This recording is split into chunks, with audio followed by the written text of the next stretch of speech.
Once again, we're back for a reading of the story if you need it.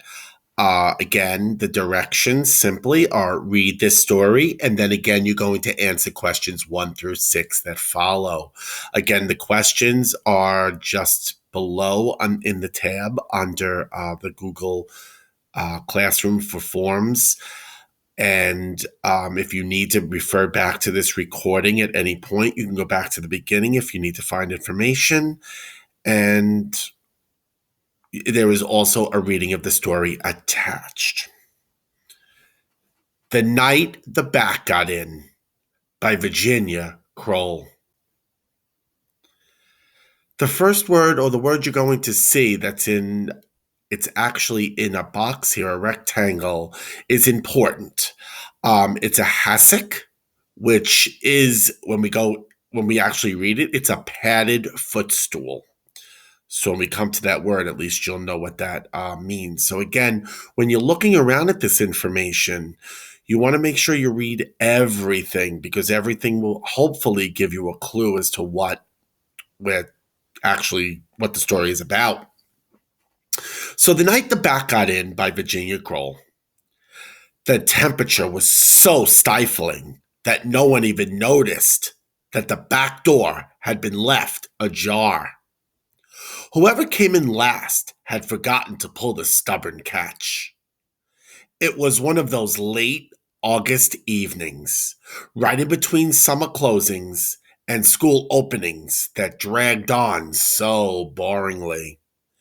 It threatened to be the dullest night of the summer. And then the bat got in. Betsy saw it first. She leaped, screaming from the hassock, and flew out the front door before anyone knew what was happening. Mr. Halverson arose and calmly declared, "There's a bat in the house. I wonder how it got in." At this point, Mrs. Halverson disappeared in a flash. "I'm not sticking around to find out," her voice trailed into the baby's bedroom. Whisking Neil out of his crib, she joined Betsy on the front lawn. The startled baby began to cry. Mrs. Halverson was shaking from her hair roots to her toenails, and Betsy was shrieking frantically, "There's a bat in the house! There's a bat in the house!" Andrew watched the displaced bat dart erratically through his living room before he joined his family on the lawn. Never had he seen such calmness explode into such frenzied activity before. The Overtons had, of course, heard the commotion next door. They came dashing over shouting, "What's wrong?" and "Is everybody all right?" Mr. Halverson, after a lapse, was finally heard through all the confusion.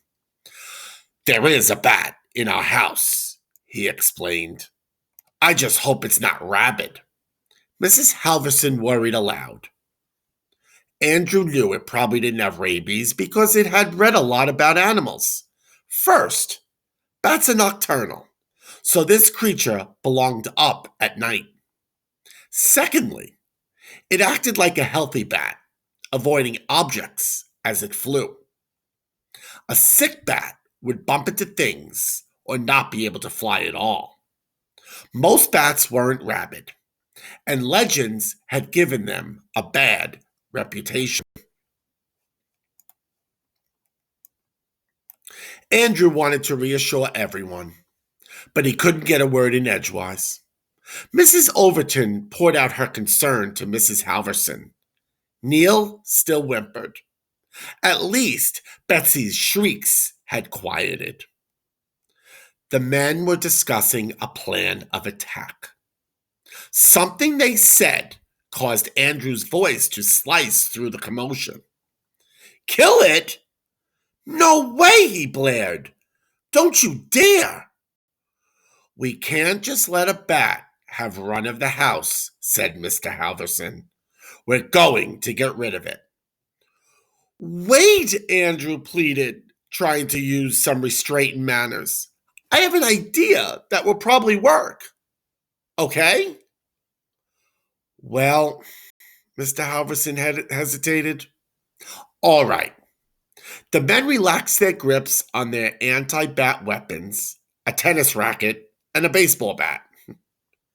I'm not so crazy about batting one bat with another anyway.